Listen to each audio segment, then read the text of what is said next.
The Heisman race is wide open in 2025, and Sam Leavitt could waltz his way to the award.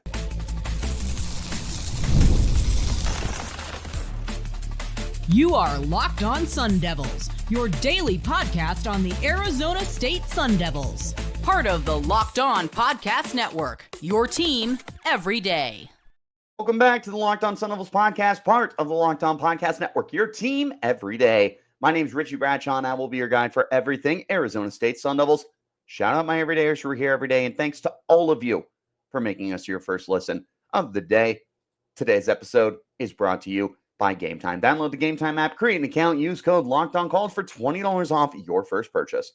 Ladies and gentlemen, welcome back into the second episode of Locked On Sun Devils today on this beautiful Friday, December 13th. Earlier this morning, we had to do essentially an emergency episode of Locked On Sun Devils because Kenny Dillingham did not receive Coach of the Year, and that is not okay.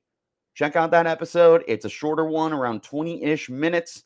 Make that your second listen after you check this one out. But this is going to be a fun episode because we're not just talking about why Sam Leavitt can win the Heisman next year. We're going to talk about why ASU can run the table with major awards and even some All-American bids. That's going to be the basis of this episode. And we'll preface it with this. I am not saying that ASU players are going to win literally every award I'm about to mention, because heads up, there's a lot of awards that we're about to mention. I am also not saying that ASU is about to run the table with all Americans, because spoiler alert, not only am I including all the players we're about to talk about for major awards, there's other players that are potential sleepers to have breakout seasons. So I'm not saying every single one of these players, the 40 guys I picked, I'm just kidding, it's not 40 guys, but I'm not saying all of them are going to win the award. I'm saying that as of right now, in mid-December of 2024, looking ahead to next season, these are guys who have a chance to win major awards. After seeing who won the awards this year, it's a fun conversation, but we got to start with Sam Leavitt, man. Why can Sam Leavitt win the Heisman next year? Well, it's really simple. Before we even talk about how good he can be, let's talk about the obvious things that he's got going for him. Number one, he is a quarterback. Heisman voters really like their quarterbacks. It's the Heisman Trophy has been accused as of late of being a quarterback-friendly award. And I mean, in fairness, there's been a lot of great quarterback performances over the years. And you've had some guys in between that have won the award that weren't quarterbacks. This year, it will be between Ashton Genty and Travis Hunter, both not quarterbacks, as your top two options. Devontae Smith won the award a few years ago. 10-ish years ago, you had Derrick Henry win the award. But in between, it's pretty much been a quarterback award, and that's been a problem. That's why this is such a controversial award among fans, is there's just a lot that's skewed in the favor of these quarterbacks. Again, you understand it. Like, it makes sense. Quarterback's the most important position on the field. It's the flashiest. It's the one that everyone is the most interested in. So that's something that Sam Leavitt already has going his way. The second thing he's got going his way, he is playing on one of the best teams in the country. You can call it what it is. They just won the Big 12. They are going to the college football playoff to contend for a national championship where they have a chance to make a run just as much as anybody else does. And as I have said before in this podcast, there's no team in the country that should be looking Arizona State. That's neither here nor there for this conversation. The point is, ASU, they are firmly on the map right now. And if and when they come out next year firing on all cylinders, because so much of this roster is coming back, more on that in just a minute, you are going to have the national attention of everybody.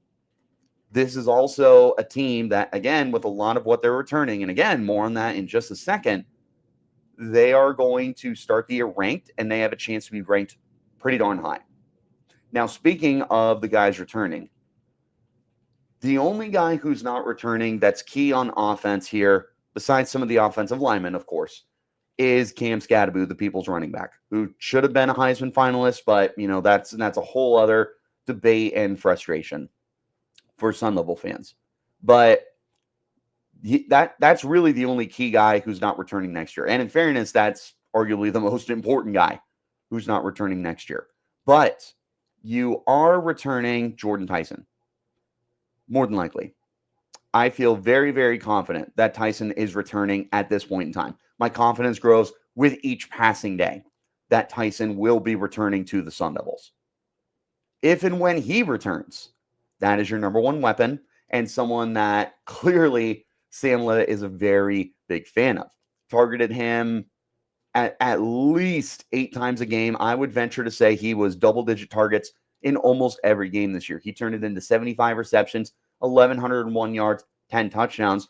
Keep in mind, one of those games, for what it's worth, was not with Levitt, and he finished his season with 12 games. He did not participate in the Big 12 championship, and he will not be available for the remainder of the season. And yet, he was one of the hottest receivers in college football to end the year. He was a first-team All-Big 12 selection. He's a beast. He's a monster. You're returning his number one weapon. That's huge. You're returning some other crucial guys for him as well, like tight end Shimon Mateer. You are bringing back a really good chunk of your offensive line. You're losing Lee Fatanu at center, but you should be able to bring back your left tackle. And, of course, I can't remember his name. Why can't I remember his name? He's your left tackle. He just came into the transfer portal from Hawaii. Can't believe we're doing this right now. You're bringing back Ben Coleman to be your star offensive lineman, and they got a lot of depth that will be returning as well. There's Josh Atkins. Yeah, Josh Atkins will be returning as your left tackle, and then Ben Coleman. But, I mean, that's 2 guys that we need to really pay attention to. We'll talk about them later in the show. So you've got all of that going for you, right? You've got your number one receiver returning. You got your number one tight end returning. You've got some of your key offensive linemen that are coming back and some depth that will be taking over for the guys who are leaving. You have got the national attention that's going for you between being on a really good team and, quite frankly, just being a really good football player. He was second team All Big 12 this year. If it wasn't for Shadur frickin' Sanders, there was nobody standing in the way of Sam Leavitt being the best quarterback in this conference. I mean, obviously being second team all conference kind of speaks for that by itself, but the way he played football this year was absolutely extraordinary, especially down the stretch. Last 5 games that we have seen him so far, 16 touchdowns, or 6 games, not 5 games, 6 games that we've seen, 16 touchdowns, a single interception. He's also a guy who can do it on the ground. That's exceptional. 2,600 passing yards, 63.2% completion. Put that over a year. I don't have that in front of me. Didn't think to do that. But, I mean, he could pass for 4,000 yards, 40 touchdowns, and have some damage on the ground, too. He had 5 rushing touchdowns this year. Who knows what he can do next year? He's also returning to not only a lot of familiar faces to play with, but this coaching staff is going to be almost identical. Marcus Arroyo signed a 3-year extension to stay with the program. Kenny Dillingham is not going anywhere. By the end of the year, he will sign a fat extension, but I promise you, he's flat out just not leaving this program. So you are returning to the same offense with the same head coach and offensive coordinator and guys who are quarterback gurus. You have a similar offensive line that potentially could get better.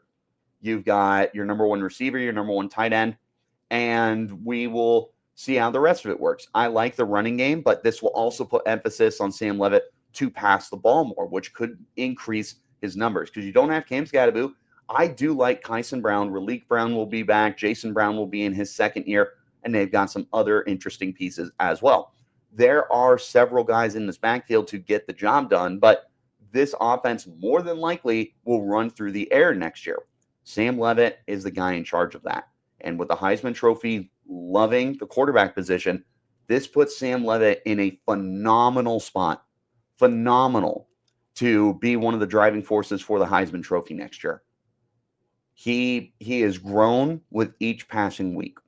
You look at him week 1 against Wyoming, and you look at him this past weekend in the Big 12 championship game against Iowa State. He's unrecognizable. He's just that much better. He's going to continue getting better. because he's one of the most talented quarterbacks that has come through Tempe I'm not exaggerating, probably this century. I don't know many other quarterbacks who have walked in with as much upside as him. Brock Osweiler is one of the first guys who comes to mind. I would put Berkovici up there. I truly would. The problem is he didn't see the field until his last year. Jaden Daniels, obviously probably the most talented of the bunch, but Levitt's not that far behind the guys we just mentioned, let alone some of the guys in the 2000s who were studs like Andrew Walter, who could just throw the ball around the yard. Levitt is special, and his best football is still in front of him. There's a chance that he ends the year on a super hot note, even better than what he's doing right now. There is a chance that Sam Leavitt could go into next year as one of your top 5 Heisman Trophy favorites. The last thing I want to mention, your 4 finalists this year, Ashton Jeanty, Travis Hunter, Dylan Gabriel, Cam Ward, they're all gone. None of them are returning. Jeanty and Hunter could come back. They're not. They're projected first-round picks and high first-round picks, top 15 for both of them. They are gone. Gabriel and Ward are out of eligibility. There goes your top 4 finalists. Cam Scadaboo, who was another finalist, he's gone. Jalen Milroe, who is someone to really pay attention to at Bama, who knows? He could declare. I've seen first-round hype for him. Some of your other guys around the country that really got some attention this year could not be here next year. It's going to be a wide-open competition, and Sam Leavitt, who is a starting quarterback for a really good football program, who has the sky as the limit with his number 1 target and the exact same offense, that's a pretty good start for a guy to make a Heisman Trophy bid. And with all of that, he can not only win it, he could waltz his way to it. If he is able to build upon this year, and there's no reason he can't unless he has peaked, and I don't think he's peaked. There's still so much untapped potential here. You're talking about someone that could not only win the Heisman, you might be looking at him as a very high first-round pick too. But that's a conversation for another time. The next thing I want to talk about is some of the other awards, including those pass catchers that Sam Leavitt will have at his disposal. That's coming up next on the Locked On Sun Devils podcast, part of the Locked On Podcast Network, your team every day. Let's talk about our friends over at GameTime and how GameTime is going to make it even easier to save money and just flat out good spots on your tickets for whatever event you want to go to. GameTime Picks, it's the best. Their curation process is going to show you only the incredible deals on great seats. You don't have to waste your time going through thousands of tickets this way. It makes it easier to see your favorite teams play live. It also helps you out with any other event. You want to go see a comedy event, a theater event, a concert for your favorite band, and so much more. GameTime is also there to help you out with that. They also have their all-in pricing feature, which will show you the total upfront instead of hiding stuff behind the scenes like other ticketing apps will do to you. You can check out your seat with a panoramic view in the app before you buy. You know what to expect when you arrive. Their lowest price guarantee. Easily the best part about GameTime, because if you find tickets in the same section and row for less on any other place than GameTime, they will credit you 110% of the difference. And of course, your purchase is covered with the most flexible customer service policy in the ticketing industry. Take the guesswork out of buying tickets with GameTime Picks. Download the GameTime app, create an account, and use code LOCKEDONCollege for $20 off of your first purchase. Terms apply. Again, create an account, redeem code LOCKEDONCOLLEGE. That's Locked On College for $20 off. Download GameTime today. What time is it? It's game time. Thanks as always for tuning in to make Locked On Sun Devils your first listen of the day, and a special shout out to my everydayers who are here every day. Back into our conversation now about Sun Devils who could run the show next year with major awards. 2 pass catchers that are at the disposal here for Sam Leavitt that should have your attention. We already talked about both of these guys, but how can we not start the conversation with Jordyn Tyson? I am curious where Tyson would be if he had that one more game to play with Sam Leavitt and this offense in the Big 12 title game. Now, he was going up against one of the best secondaries in football, and yet that didn't stop Sam Leavitt from tossing 3 touchdowns in this game. without Jordyn Tyson, mind you. I mean, he had a phenomenal game.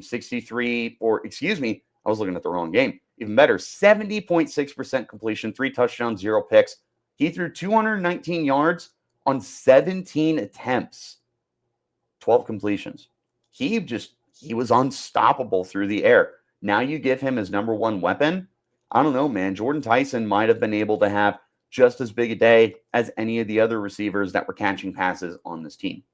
Jordyn Tyson was also just flat out unstoppable over the second half of the season. From the Utah game on, so after the first 5 games of the year, 84 yards, 108 yards, 81 yards, 99 yards, 176 yards, 125 yards, 143 yards. He led the nation in receiving yards from that point on. I want to say starting at the Cincinnati game, he led the country in receiving yards. He also managed 10 touchdowns on the year. In that time frame we just took a look at, he had 7 of those 10 touchdowns. He was unstoppable. 6'1", 195, super duper athletic, and similar to Levitt, I think that his best football is yet to come. Now, I will tell you, I don't think his ceiling is as high as Levitt, but I mean, he still looks like a potential first-round pick. Jordyn Tyson is so good, man. I hyped him up when he came to ASU last year. He didn't even play last year, and I said he could be your number one receiver. So then he got a chance to be your number one receiver this year, and lo and behold, that's a number one receiver. Him and Levitt also have that connection. And having that connection means a lot of opportunities to pad your stats. 75 catches, 1,101 yards, 10 touchdowns, 14.7 yards per catch.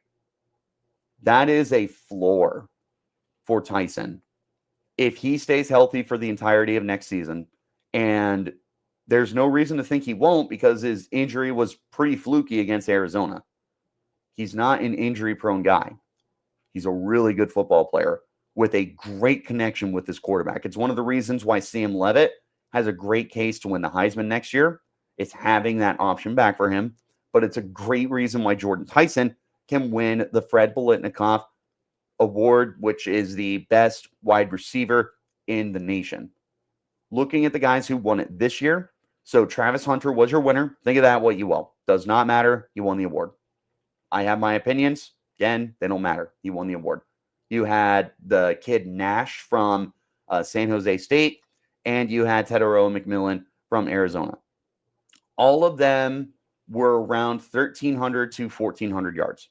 Nash did have a triple crown. Travis Hunter was 1,100 yards. Tedero McMillan was just the best receiver in the country. He will be a top 5 draft pick in this upcoming year. These are not stats that are too far away from Jordyn Tyson. In fact, Tyson's stats compare pretty favorably to the guy who just won the award. If he had one more game on his resume, and if he was able to have a big game like he has been on that track that he had put together, I mean, there's a chance he could have been a top 3 finalist this year. I don't know if he would have, because your top 3 finalists were pretty good group. He might have been right there. And again, I would be really curious to see what a top 5 would have looked like for the Biletnikoff Award, not just your top 3. Tyson might have been right there, and he's going to be maybe the favorite for next year. I also want to talk about Shimon Mateer. And look, I understand that Mateer didn't have these crazy, insane stats this year. 29 catches, 290 yards. He did turn it into 5 touchdowns. There was an opportunity for a 6th, but it went right through his hands, literally. That would have given him 30 catches. That would have put him, I think it was only like a 2-yard touchdown. So probably about 292 yards and 6 touchdowns. He was one of your honorable mentions for all Big 12 this year.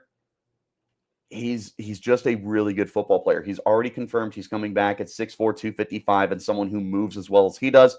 Working in another year under Jason Mons, your tight end coach, who clearly knows what he's doing with the position.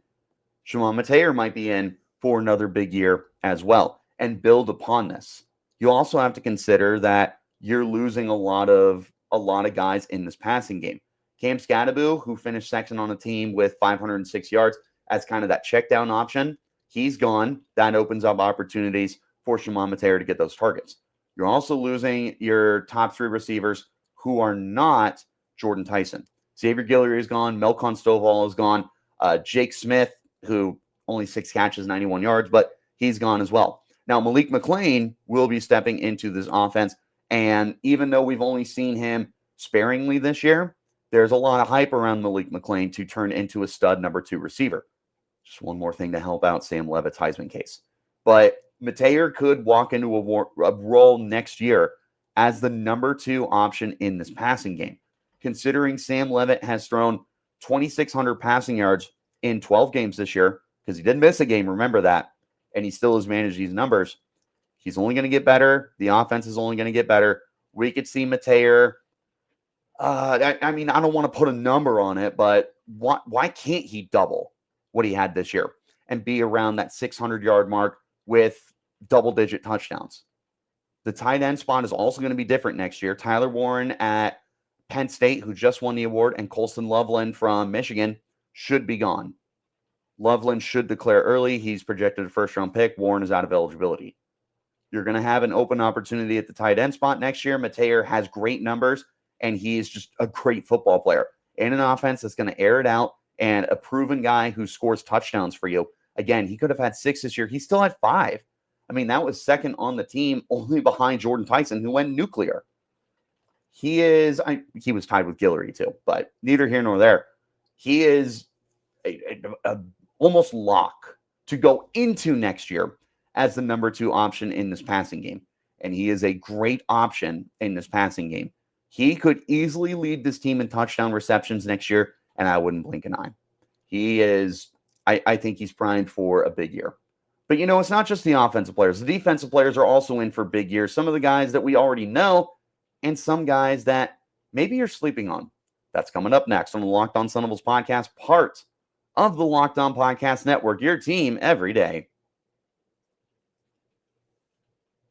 FanDuel is America's number 1 sportsbook, and they are America's number 1 sportsbook for a reason as we continue to dive into NFL action. Right now, new customers bet $5. You will get $150 in bonus bets if that bet wins. That can be on anything. That can be a money line. That can be a player prop. That can be a spread, whatever. Speaking of player props, or really anything, let's say you get a hunch in the middle of an NFL game. Player X is going crazy. You like them to do X. Maybe score a touchdown, an anytime touchdown. Maybe you like where their receiving yards is set at. Well, if you get that hunch, make sure you capitalize on it by using the FanDuel Sportsbook app, which is going to need everything for you, provide you everything, I should say, with what you need to place live bets. They've got a play-by-play for you. They've got live stats and so much more. So when you get that hunch, you can capitalize on it and feel confident. Just go to FanDuel.com to join today. Again, new customers bet $5. You will get $150 in bonus bets if that $5 bet wins. That's FanDuel.com to get started. Never waste a hunch and make every moment more with FanDuel, an official sportsbook partner of the NFL. Again, and one last time, thank you all for tuning in to make Locked On Sun Devils your first listen of the day, and a shout out to my everydayers who are here every day.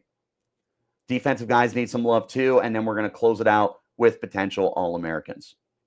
3 guys on defense you got to take a look at. Number 1, Xavion Alford. First team All Big 12, both in the AP's not poll, their list, I guess, but also the Big 12's list. He was phenomenal this year. He was one of the best stories for the Sun Devils. 82 catches. Goodness. Could you imagine a safety getting 82 catches? 82 tackles. 4 pass deflections, 2 interceptions. One of the most reliable players on this defense for ASU, and he was recognized as such. He's got a chance to be even better next year. You got to keep in mind, he had gone 1,000 days without playing football. Came back onto the field, immediately dominated. Alford is a really good football player. And if he builds on those stats, not so much the tackles, but I mean, 82 tackles and counting, he puts those numbers up again, that's going to be good company. The interceptions is really interesting to me. He had 2 interceptions this year, but this is a guy with ball hawking ability. He's got soft hands. He's great in coverage, good instincts. Let's say he doubles that and gets to 4 picks. A lot of people are going to be paying attention. The league high in the nation, I believe, with 7 interceptions. Travis Hunter had 4 interceptions this year. This is a great opportunity for him to continue building upon what was a great season and potentially be a finalist for the Jim Thorpe Award. C.J. Fite on the defensive line, another really good football player. He had a sack and a half this year. He had a touchdown for what it's worth. He just lived in the back. Excuse me, he had 2 sacks. I thought he had a sack and a half. He had 2 full sacks, 29 tackles, 17 of those solo. Fumble recovery for a touchdown. Was a second-team all-conference player this year. He has developed really nicely. Freshman starter for the team, was very consistent. Second year, one of the best defensive linemen on this team. Feels like he's only going to get better. Stop me if you've heard that on this podcast today. He could compete for the Outland Trophy next year. The Outland Trophy is handed out to the best interior lineman. That is offense or defense. That is a tackle, guard, center, defensive tackle, edge rusher. They sometimes include linebacker, but that's more for linebackers who rush the passer, like an Abdul Carter from Penn State. This is a great opportunity for CJ Fite, excuse me, to take that opportunity to go from a really good defensive tackle to a great defensive tackle. Now, I do want to mention Ben Coleman as well, the offensive guard for that award. He was an honorable mention this year for the Big 12. He was previously a Pac-12, all Pac-12 player when he was at Cal. He's just a very proven guy. He's coming back for one more year to add on to his NFL stock and potentially add some more accolades to an impressive resume. Put him on your list as well for the Outland Trophy. One more defensive player I want to talk about before we run through some All-Americans. Keyshawn Elliott at linebacker. He was a second team all-conference for the Big 12. He was, again, one of the more productive players. And keep in mind, he missed a couple of games with injury. He was top 5 in tackles with 57. He had 2 sacks. He had an interception. He was all over the field. He made plays in the backfield. He was great at setting the perimeter, getting to the edge, and stopping the run for a team that was pretty darn good at stopping the run this year. Numbers going to get better. And a lot of competition at linebacker is leaving for him. Caleb McCullough, who had 73 tackles this year, and again, to me, he was one of the most likable players on this team and one of the best stories for this team. He was third in tackles with 73. He's gone. The linebackers behind him, Jordan Crook had 50 tackles. Cyrus Fiaseu had 33 tackles. They had some other guys as well. But Keyshawn Elliott, linebacker 1. It's not really up for any kind of debate. He's that good of a football player. When he was on the field, I mean, you could have made the argument he was the best player on defense. He's going to be back. This is the same defense. It's just a great opportunity for him to step into that role even more. Buckus Award, best linebacker, Keyshawn Elliott could be in that conversation. I want to wrap it up with potential All-Americans.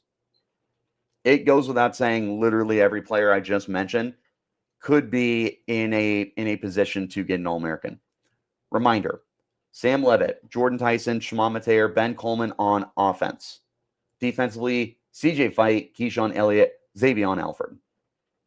There's some names I want to throw out there as well.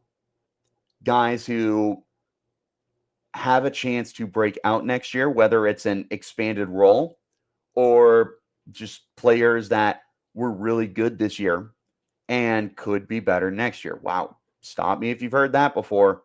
What a concept on this podcast as we are talking about the potential for next year. Neither here nor there. Some guys I want you to keep an eye on. Running back Kyson Brown. I will continue to beat the drum on Kyson Brown that he is the future of this backfield until further notice. He was clearly the second running back on this team that the Sun Devils trusted most. They gave him 68 carries through 13 games, despite Cam Scadaboo being as good as he was. In his advertisement for the future against UCF, it wasn't the biggest game in the world, but 18 carries, 73 yards, 4.1 yards per pop, 3 catches for 21 yards. I mean, that's a pretty good showing for a guy who was seeing his first ever start in relief for the best running back in the country. Yeah, you heard it here. I don't care. He is in a great situation with Sean Aguano coming back and an offense that's going to be so pass heavy and so dynamic that the running game should be open for Kyson to get to that 1,000-yard plateau. Who knows what he can do with touchdowns. I don't think he's going to have Scattaboo numbers because, quite frankly, Scattaboo is just a historical player for the Sun Devils right now. I mean, he's an all-timer. There's a chance that he ends up in a Ring of Honor and the Sun Devils Athletic Hall of Fame. Kyson Brown is still stepping into a good opportunity. The rest of these guys are on defense and one special teamer. Clayton Smith, excellent defensive end. He came out of the year super hot and just cooled off in the second half of the year. If he can put together a full season, he had 4 sacks this year. Double it, give him 8, flirt with that double digit. He's going to be one of the guys to command of a lot of attention. And who knows? Maybe he's also got a case for the Outland Trophy. Jacob Rich-Kongaika, speaking of the Outland Trophy, he is, you know what I will say? He is just as good as C.J. Fite, and he was such an underrated player for this defense this year. He was third on the team behind Clayton Smith and Elijah O'Neal, who tied for first with 4 sacks. He had 3 sacks this year. I understand he only had 9 tackles, but this is also in a rotational role. Jeff Clark, who was one of the starters for this team, will be gone. Next to CJ Fite and with Zach Swanson competing behind them as the third guy, you could see those numbers go way up. Jeff Clark had 20 tackles this year. CJ Fite ended the year with 29 tackles. He could be right in that ballpark of 20 to 30 tackles, but with 3 sacks already in an expanded role, maybe he gets 5 or more than that. Keep an eye out for him on the defensive line. In the secondary, the 2 corners, Keith Abney, Javen Robinson. They have really blossomed as the year has gone on, and they're young guys. They're going to be working again with Brian Carrington in the same defense with a secondary that's not changing too much. You lose Shamari Simmons, but Cole Martin will be back. Cole Martin's also a guy that you could throw into that conversation of the sleeper breakouts. And you know what? I will put him in that conversation. We didn't get to see him much this year, but he's a stud. And when he was on the field this year, he was really good. We unfortunately are missing him, and this defense would have been significantly better if he had been able to play out the full season. But you got 3 corners to keep an eye on: Keith Abney, Javen Robinson, Cole Martin. Javen Robinson, he might be your number 1 corner. And he's been picked on this year, and he's been able to respond, especially down the stretch. He obviously had the huge interception against BYU, which helped to put that game away. He's just good, man. Keith Abney, I've been a fan of him since his freshman year. He took a big step forward this year. He also has a right to be your number 1 corner, and he could prove that again next year. One last guy I want to mention, punter, Kenyon Floyd. Floyd was pretty solid this year. There were ups and downs. Like, there was some inconsistency. Sometimes he would boom the punt. Sometimes it was like a 30-yard punt. He's got a lot of talent and upside. He was a high 4-star / 5-star as a special teams player. He was a high 2-star overall. There's a chance, again, working with Charlie Ragle, who's going to return as your special teams coordinator, that he's just going to continue to get better. Not that ASU should punt the ball a lot next year, but when they do punt the ball, you are looking at a punter in Kenyon Floyd who should be improving on a quality freshman year. Yeah, true freshman. He's still got 2 more years to get better. He's got the chance to continue getting better and better and better. And with the opportunities he has to be able to flip the field. And you have a guy who flips the field, that puts your defense in a much better position. It looks really good for you. And a defense that's returning a lot of guys and could be and should be a really good unit. A lot of guys to keep an eye out on next year. And again, to close this podcast, I am not saying all of these guys are going to be All-Americans. I'm not saying that ASU is going to win 6 major awards. But some of these guys have really good arguments. Some of them stronger than others. Some of these guys just flat out need to have your attention going into next year. Am I crazy for some of these award predictions? And what do you think about Sam Leavitt's potential Heisman Trophy campaign. Let me know in the comments. You can hit me up on Twitter at RichieBrats36 or the podcast at LO_Sun Devils. Wherever you're getting your shows, hit like, subscribe, and turn on notifications. You will get an update whenever we post new content. I appreciate each and every single one of you for tuning in, but of course, a shout out my everydayers who are here every day. Thanks so much for tuning in, guys, to this 2-podcast edition of your beautiful Friday afternoon. Again, if you did not check out earlier's podcast on Kenny Dillingham getting robbed of the Coach of the Year award for the nation, make sure you check that one out. Make that your second listen of the day. But as always, turn on notifications wherever you're getting your shows. We have lots of content coming up for you. There's a big basketball game tomorrow night against ranked Florida. We will be taking a look at that as well. Potentially a live, but I will probably talk about that individually on Sunday because we got to talk about this basketball team. They are a special group right now. ASU is firing on all cylinders with all of their sports right now. So we'll keep you up to date on everything that's going on. Hit that subscribe button. Never been a better time. I'll see you guys later. And until then, you keep it locked right here on Locked On Sun Devils.